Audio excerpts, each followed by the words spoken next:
नमस्कार। द देसी अड्डा पर आपका स्वागत है। मैं हूं राकेश तिवारी। देखिए, महाराजगंज और सिवान लोकसभा क्षेत्रों में बगावत की आग अब ठंडी पड़ चुकी है। जिन प्रत्याशियों का टिकट कट चुका था वे आक्रोशित थे, उनके कार्यकर्ता आक्रोशित थे और अपने ही उम्मीदवार के खिलाफ आग उगल रहे थे। ऐसा लग रहा था कि कहीं निर्दलीय प्रत्याशी के तौर पर चुनावी मैदान में उतरकर खेल न बिगाड़ दे।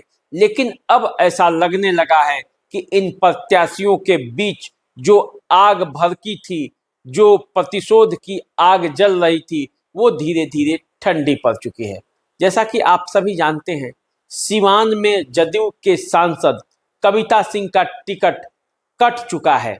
नीतीश कुमार ने कविता सिंह की जगह इस बार रमेश कुशवाहा की पत्नी विजय लक्ष्मी पर विश्वास किया है।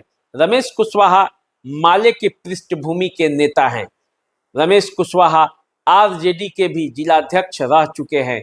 जदयू के वे विधायक 15 से 2000 के बीच में थे। बाद में उन्होंने पार्टी छोड़कर उपेंद्र कुशवाहा की पार्टी में ज्वाइन कर लिया था। अभी वे उनके प्रदेश अध्यक्ष थे, जिन्हें जदयू में शामिल कराकर उनकी पत्नी विजय लक्ष्मी को सिवान से लोकसभा का टिकट दिया गया। इसके बाद ऐसा माना जा रहा था कि राजपूत समुदाय में काफी आक्रोश है। इसके अलावे जदयू कार्यकर्ताओं में भी आक्रोश था, क्योंकि कई दावेदार ऐसे थे जो चाहते थे कि यहां से लोकसभा का टिकट मिले। उसमें श्याम बहादुर सिंह थे। उसमें जो सबसे बड़ा नाम था वो था गोपालगंज के सतीश पांडे के भाई अमरेंद्र कुमार पांडे उर्फ पप्पू पांडे का, जो कि विधायक भी हैं और विधायक रहते हुए वे दावा किए थे कि इस बार सिवान से वे जदयू के प्रत्याशी के तौर पर यदि चुनावी मैदान में उतरेंगे तो 4 लाख से अधिक मतों से अपने प्रतिद्वंदी को पराजित कर देंगे। लेकिन उन्हें भी टिकट नहीं मिला। तो ब्राह्मण समुदाय में भी खफा थे और राजपूत समुदाय में भी खफा लोग थे। सवर्ण जातियां मान के चलिए कि खफा थे।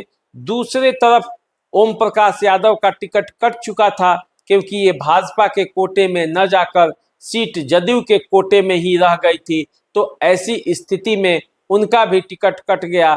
तो यादव समुदाय के लोग भी जो खफा थे, भाजपा के कार्यकर्ता भी खफा थे, जो चाहते थे कि यहाँ से कोई प्रत्याशी हो।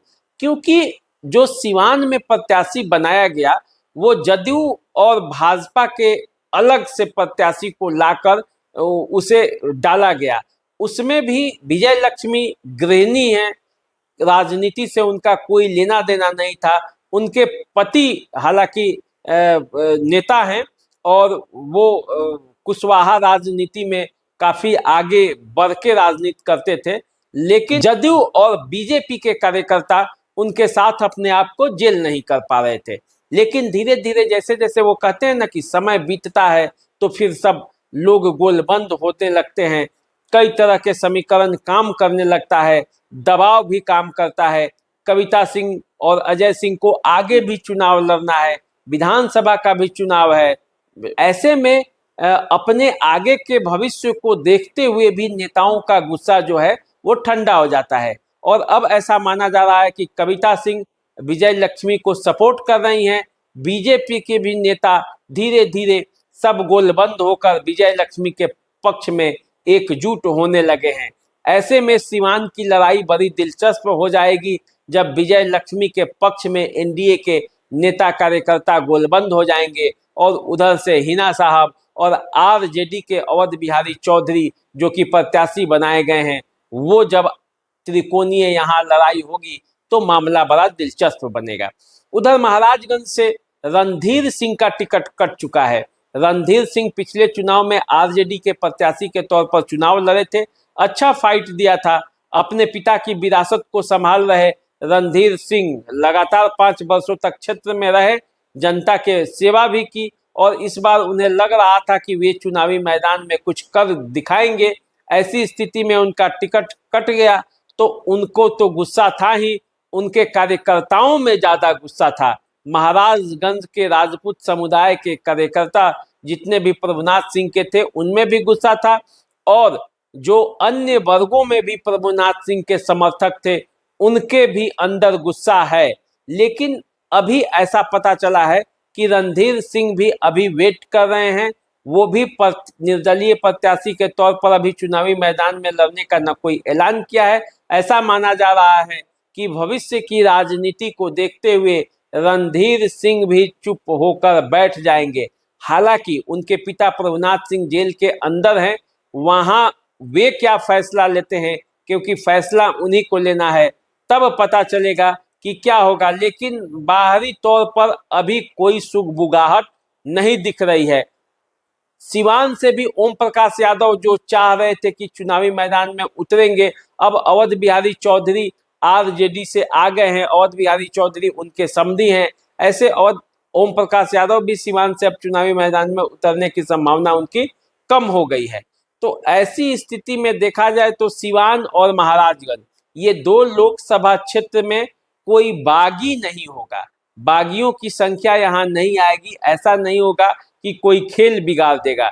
यहाँ जो महाराजगंज में है वो जनार्दन सिंह सिग्रीवाल जो एनडीए के प्रत्याशी हैं, भाजपा के सिंबल पर चुनाव लड़ रहे हैं, उनके खिलाफ कोई एक प्रत्याशी होगा। माना जा रहा है कि अरुण कुमार कांग्रेस के प्रत्याशी यहाँ से हो सकते हैं।